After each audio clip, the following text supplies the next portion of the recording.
جتنے جانور ہیں دن رات کی ٹینشن کے بعد آتے کہاں ہیں؟ ٹھکانے میں، آشیانے میں. انسان کے لیے بھی اللہ نے گھر بنائے ہیں. قرآن کے الفاظ ہیں جعل لکم من بیوتکم سکنا، کہ اللہ نے تمہارے لیے گھروں کو رہائش کی جگہ بنایا. سکنا جو ہے نا یعنی رہائش کی جگہ. اور اللہ نے یہ بھی فرمایا گھر بنتا ہے ریلیشن سے. جعل لکم من انفسکم ازواجا لتسکنوا الیہا، اللہ نے تمہارے لیے جوڑے پیدا کیے تاکہ تم سکون حاصل کرو. تو نکاح ہوتا ہے، گھر وجود میں آتا ہے، اور اللہ نے بتایا کہ یہ جو تمہارے گھر میں آئی ہے اس سے تمہیں کیا ملے گا؟ سکون ملے گا. تو پتہ چلا یہ تو سارا پروسیس ہے کس کے لیے؟ سکون کے لیے بھائی. اور ہمارے ہاں زیادہ تر ٹینشنوں کے واقعات گھروں کے ہوتے ہیں. جن کے گھر نہیں ہیں وہ سکون سے ہیں، اور جن کے گھر ہیں وہ ڈپریشن کی گولیاں کھا رہے ہیں. تو اس کا مطلب معاشرے میں کوئی بہت ہی الٹا کام ہو رہا ہے جو بالکل فطرت سے ہٹ کر ہے. کیا ایسے یار کیوں سمجھ میں کیوں نہیں آ رہا؟ دیکھو روٹی پیٹ بھرنے کے لیے ہے نا، روٹی سے پیٹ نہیں بھر رہا، مطلب وہ بہت ہی کچھ ایسا چیز آپ نے کھائی ہوئی ہے، یہ کچھ ایسا لائف اسٹائل ہے کہ آپ کا تو معدہ ہی الٹا کام کر رہا ہے. ارے کسی کمبخت کی پانی سے پیاس نہ بجھے، چلو کولڈ ڈرنک سے نہیں بجھ رہی پیاس، سمجھ میں آتا ہے یار کولڈ ڈرنک نہیں بجھ رہی، تو کولڈ ڈرنک تو اللہ نے پیدا تھوڑی کی ہے پیاس بجھانے کے لیے. کسی کی بجھتی ہے کسی کی نہیں. بعض لوگ کولڈ ڈرنک پیتے ہیں نہیں بجھتی. چائے سے نہیں بجھ رہی سمجھ میں آتا ہے، دودھ سے نہیں بجھ رہی، پانی سے تو بجھنی چاہیے نا. کمبخت کی پانی سے پیاس نہیں بجھ رہی، اس کا مطلب باڈی میں تھوڑا بہت فالٹ نہیں ہے. میرے یہ سمجھانے سے بھی اگر سمجھ میں نہیں آ رہا تو تھوڑا بہت فالٹ نہیں ہے. اتنی اچھی مثال دے کے بھی اگر سمجھ میں نہیں آ رہا تو میرے بھائی جن کی نہیں آ رہا، یہاں تھوڑا سا فالٹ بہت بڑا فالٹ ہے، بہت بڑا فالٹ ہے.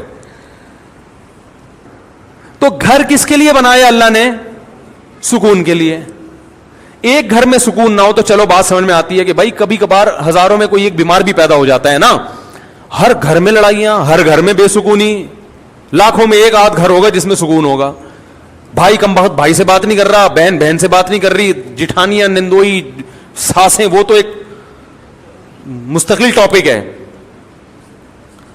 باپ اور اولاد میں نہیں بن رہی، ماں بیٹی میں نہیں بن رہی، میاں بیوی میں نہیں بن رہی. تو اس کا مطلب ہے کہ معاشرے میں کوئی چھوٹا موٹا فالٹ نہیں ہے بھائی. یہ تو جانور پھر ہم سے اچھے ہیں. کیا خیال ہے بھائی جان؟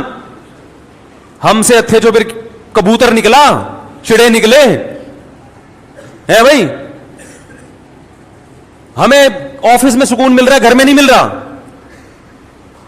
یہ تو بہت بڑا فالٹ آ رہا ہے معاشرے میں، اور یہ ان میں تو بہت ہی زیادہ ہے جن کی ہم تقلید کرتے ہیں. تبھی وہ تو کرتے ہی نہیں نا، 40 سال تک گھر بناتے ہی نہیں ہے کہ سکون سے زندگی گزرنے دو، 40 سال کے بعد دیکھیں گے. ان کو پتا ہے کہ اگر پہلے سے کر لیا تو عذاب میں آ جائیں گے. تو اس کا مطلب اس معاشرے میں ہم سے بھی زیادہ ٹیکنیکل فالٹ ہے، کوئی بہت بڑا فالٹ ہے.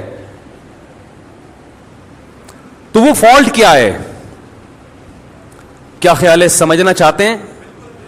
بہت بڑا فالٹ ہے. اور ماہر نفسیات اکثر اس فالٹ کو ہائی لائٹ نہیں کرتے کیونکہ وہ خود اس فالٹ میں مبتلا ہوتے ہیں. الحمدللہ سمجھا پا رہا ہوں اپنی بات. یہ بات سمجھ میں نہیں آ رہی، یہ بھی میں چھوڑ رہا ہوں آہستہ آہستہ. سمجھ میں آ رہی ہے بات؟ وہ اکثر اس فالٹ میں مبتلا ہیں. وہ کیا ہے فالٹ؟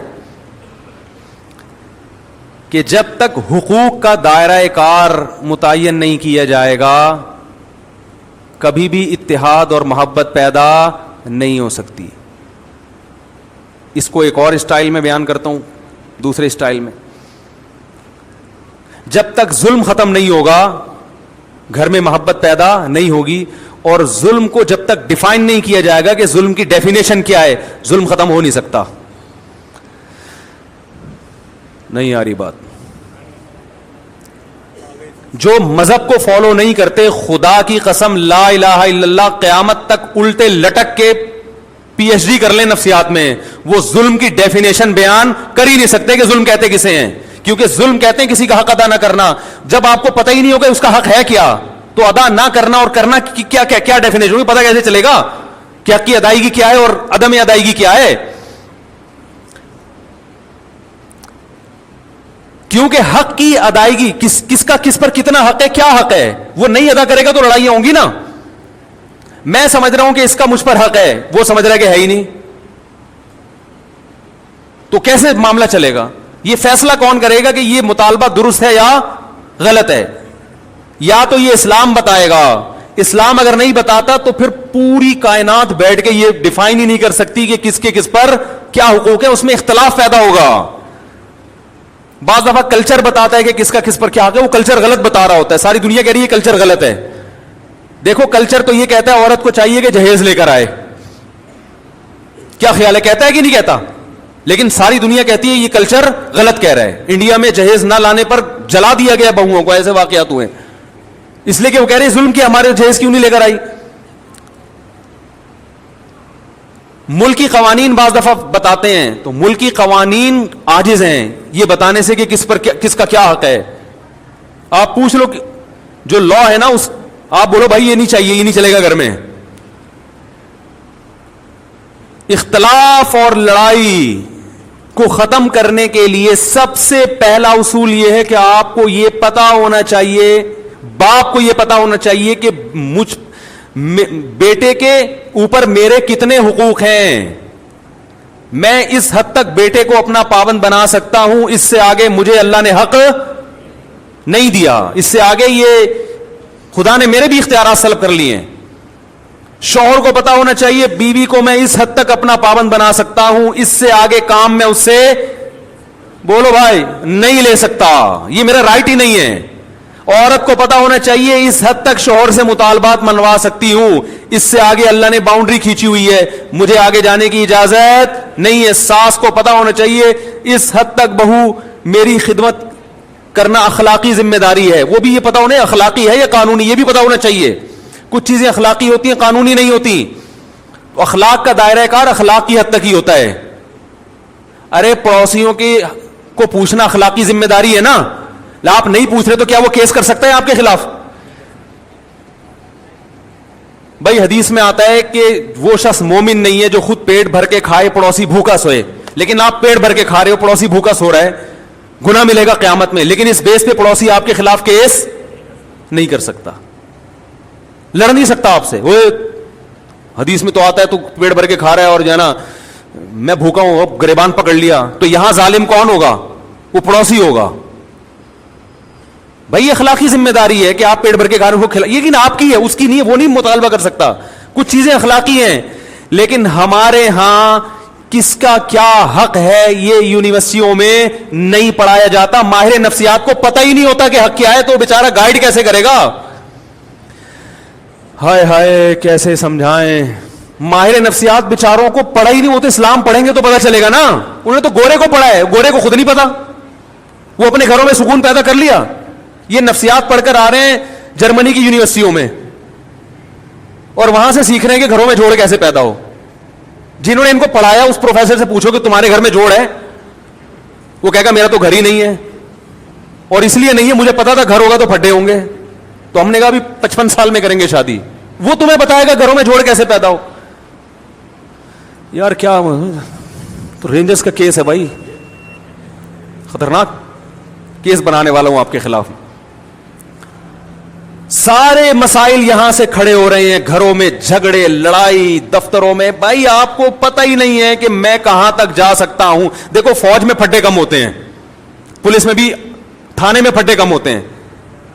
وجہ اس کی یہ ہے کہ ایک رنگ روٹ کو پتا ہے کہ آفیسر کی بات میں نے ماننی ہے, کن باتوں کو ماننا ہے اور کون سی بات ایسی ہے جو میرے اوپر لازم نہیں ہے. اگر کوئی آفیسر میرے سے گھر سے پوچھا لگوانا شروع کر دے تو یہ میرے اوپر, اور آفیسر کو پتا ہے کہ میں نے یہ شروع کر دیا تو میرے خلاف کیس بھی ہو سکتا ہے. تو پھڈوں کا ریشو فوج میں پولیس میں سب سے کم ہے, کیونکہ قانون ہے, ان کو لکھا ہوا ہے کہ یہ ذمہ داری ہے. دفتروں میں بھی پھڈے اکثر کم ہوتے ہیں, کیونکہ باس کو پتا ہے کہ یہ امپلائی میرا کتنا تابع ہے, اس کو تنخواہ اس چیز ریٹرن میں لکھا ہوا ہوتا ہے کہ بھائی تجھے اس چیز کی تنخواہ مل رہی ہے, تو نے اتنے بجے آنا ہے, یہ کام کر کے دینا ہے, کرے گا تو میری بلا سے, تو شکل کا اچھا ہے برا ہے بھائی, تجھے ملیریا ہے, تجھے ٹی بی ہے, تجھے کیا ہے, تو نے پولیو کی ویکسینیشن کروائی ہوئی ہے کہ نہیں کروائی ہوئی, مجھے میری ہیڈ ایک نہیں ہے. یہی ہوتا ہے نا بھائی, یہ کام ہے, یہ کر کے دو گے تو تنخواہ ملے گی, نہیں تو پتلی گلی سے نکلو. اس لیے وہاں بھی پھڈوں کا ریشو کیا ہے, وہاں پھڈے ہوتے ہیں غیبتوں کی وجہ سے. وہ باس, وہ دیکھو وہ چمچا بنا ہوا ہے, اس کو تنخواہ بڑھا دی ہم کیونکہ ایمانداری سے کام کر رہے ہیں, ہماری تو تنخواہ نہیں بڑھ رہی. یہ اتنے اور بھی باتوں کی حد تک ہوتا ہے. ایسا نہیں ہوتا کہ کمپنی بند ہو جائے پھڈوں کی وجہ سے, صرف باتیں کریں گے. وہ تو شوق ہے مسلمانوں کو باتیں کرنے کا, کیونکہ کام وام تو ہوتا ہے گورنمنٹ کے اداروں میں ہی زیادہ ہوتا ہے نا, کیونکہ وہاں تو کام ہی نہیں ہوتا, تو باتیں کر کے ٹائم پاس کرنا ہوتا ہے. لیکن گھروں کے جو پھڈے ہوتے ہیں وہ خطرناک, چاقو نکل آتے ہیں, چھریاں نکل آتی ہیں, 2 سال تک بھائی بھائی سے بات ہی نہیں کر رہا, طلاقیں ہو جاتی ہیں, بچے رول جاتے ہیں, ڈپریشن میں چلے جاتے ہیں. ہم نے نہیں دیکھا کوئی باس کی وجہ سے ڈپریشن میں گیا ہو. ایسے میاں بہت دیکھے ہیں جو بیوی کی وجہ سے, عورتیں شوہر کی وجہ سے, بہویں ساس کی وجہ سے, ساس اپنی ساس کی وجہ سے. آپ کہنے والے تھے ساس بہو کی وجہ سے, اب تک ایسی رپورٹ آئی نہیں ہے, وہ چھوڑیں بھی زیادہ. تو خود سمجھدار ہیں آپ لوگ. وہ ساس بھی ڈپریشن میں آتی ہے, لیکن وہ کس کی وجہ سے, اپنی ساس نے اس کو ڈپریشن کا مریض بنا کے دنیا سے گئی ہوتی ہے, تو وہ آگے پارسل کر رہی ہوتی ہے یہ امانت بہو کی طرف, ٹھیک, کہ مجھے جو وراثت میں ڈپریشن ملی تھی وہ میں پوری کہاں ٹرانسفر کر رہی ہوں, بہو کو. اب جب جھگڑے ہوتے ہیں ساس بہو کے بہت, ہم کہتے ہیں بھائی الگ کرو, تو ماں باپ پھر غیرت کے تانے, ہم نے دودھ پلایا جوان کر دیا, الگ ہو رہے ہو. حالانکہ یہ ماں باپ کا رائٹ نہیں ہے, یہ آپ کا حق ہی نہیں ہے. بیٹا جوان ہو گیا, بالکل الگ رہ سکتا ہے, وہ نہ رہے اچھی بات ہے, ساتھ میں جو برکت ہے وہ الگ, لیکن یہ وہی ہے اخلاقی کچھ اور چیزیں ہوتی ہیں. لیکن پڑوسی گریبان تھوڑی پکڑ سکتا ہے آپ کا کہ بھئی حدیث میں آتا ہے تو مجھے کھلایا کرو, تو کھلاؤ.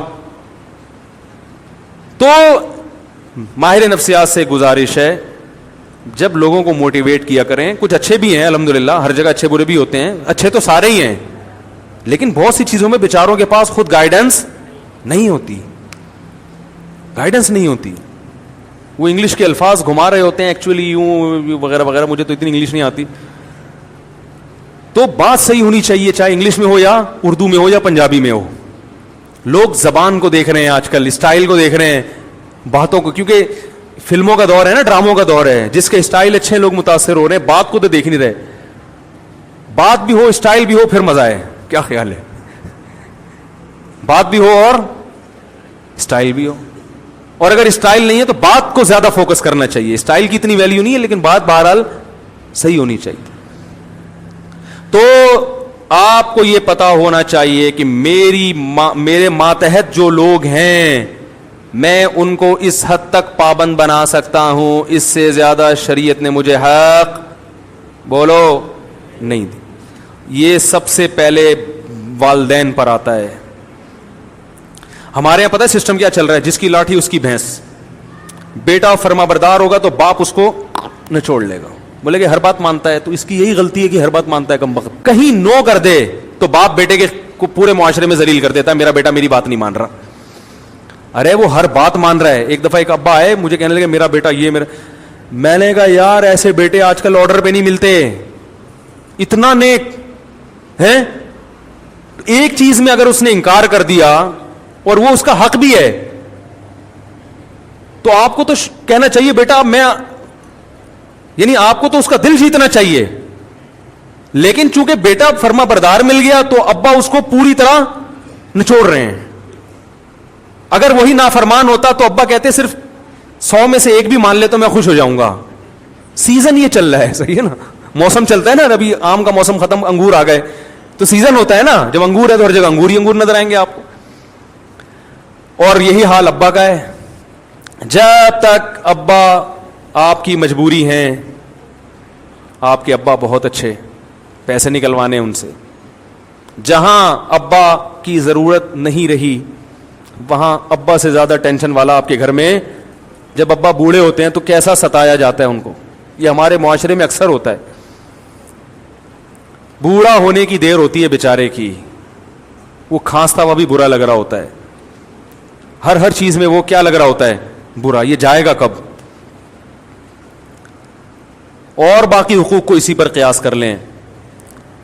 تو یہ جو اللہ نے فرمایا ادخلوا فی السلم کافہ, مکمل اسلام میں داخل ہو جاؤ, اس مکمل میں یہ بھی ہے کہ آپ کو یہ پتا ہونا چاہیے کہ سامنے والے کے مجھ پر کتنے حقوق ہیں.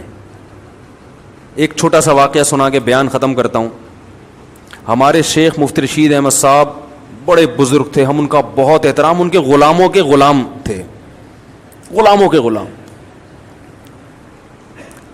میں نے حضرت سے کوئی بات عرض کی کہ حضرت کچھ ایسی بات ہے, کچھ گھر سے متعلق.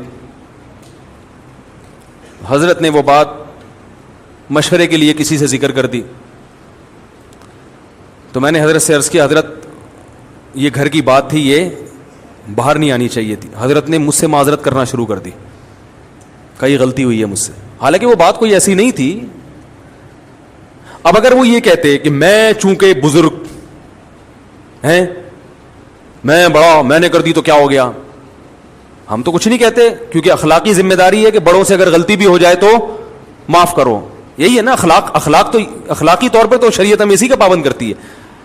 لیکن یہ ان کا بڑا پن کہ وہ جانتے تھے کہ بھائی یا اس سے آگے, حالانکہ کوئی ایسی بات نہیں تھی, لیکن جس سے کی وہ مجھے پتا تھا کہ میرا دشمن ہے. تو کسی کا راز فاش کرنا یہ باپ کے لیے بھی جائز نہیں ہے کہ اپنے بیٹے کا راز, بولو نا, فاش. باپ کے لیے بھی جائز نہیں ہے کہ اپنے بیٹے کی غیبت کرے. ماں کے لیے جائز نہیں ہے کہ اپنی بیٹی کی غیبت کرے. ہاں بیٹا ظلم کر رہا ہو باپ کے اوپر, واقعی واضح ظلم ہو, پھر اپنا غم ہلکا کرنے کے لیے اپنے کسی بہت ہی کلوز آدمی کو وہ اپنا غم بتا سکتا ہے, یا کسی سے مشورہ لینا ہو کہ بھائی بیٹے میں یہ جرم ہے, تو مشورے کے طور پر کسی ایسے آدمی سے جس کے بارے میں یقین ہو کہ یہ راز فاش نہیں کرے گا. آج دیکھا ہے باپ اپنے بیٹے کی برائیوں کو لوگوں کے سامنے بیان کر رہے ہیں, یہ غیبت ہے بھائی. یہ تو کسی غیر مسلم کی غیبت جائز نہیں ہے, تو بیٹے کی کیسے جائز ہو گئی؟ بہت مشکل ہے. بیٹے کی غیبت بھی جائز نہیں ہے, ماں کے لیے بیٹی کی غیبت بھی جائز, اور بیٹے کے لیے باپ کی تو اور زیادہ گناہ ہے. لیکن یہ گھروں میں ہو رہا ہے. جب بیٹا سنے گا کہ میرا ابا فلاں فلاں کو پکڑ کے میرے بارے میں برائیاں کر رہا ہے, تو اس کا مطلب پھر گھر میں سکون, بولتے کیوں نہیں ہو سکتا, پھر نہیں ہوگا. اس کے دل میں ایک نفرت کے جذبات پیدا ہوں گے. ہم تو یہی کہیں گے بھائی باپ ہے صبر کرو, لیکن بہرحال نفرتیں پیدا ہوں گی اور لڑائیاں ہوں گی. پھر جب باپ کو سمجھایا جائے اور وہ تکبر میں آئے کہ نہیں میں نے کر دی تو کیا ہے, اس کا مطلب فالٹ کہاں ہے؟ آپ میں ہے. سمجھ رہے ہیں ٹیکنیکل فالٹ کس میں ہے؟ اس لیے اسکرو پانے لے کے بیٹھا کریں, جہاں کہیں فالٹ نظر آ رہا ہے اس کو فوراً ٹائٹ کروا لیں. اور یہ علماء سے ٹائٹ ہوتے ہیں, فوراً پوچھیں حضرت اس میں بتائیں غلطی پر کون ہے.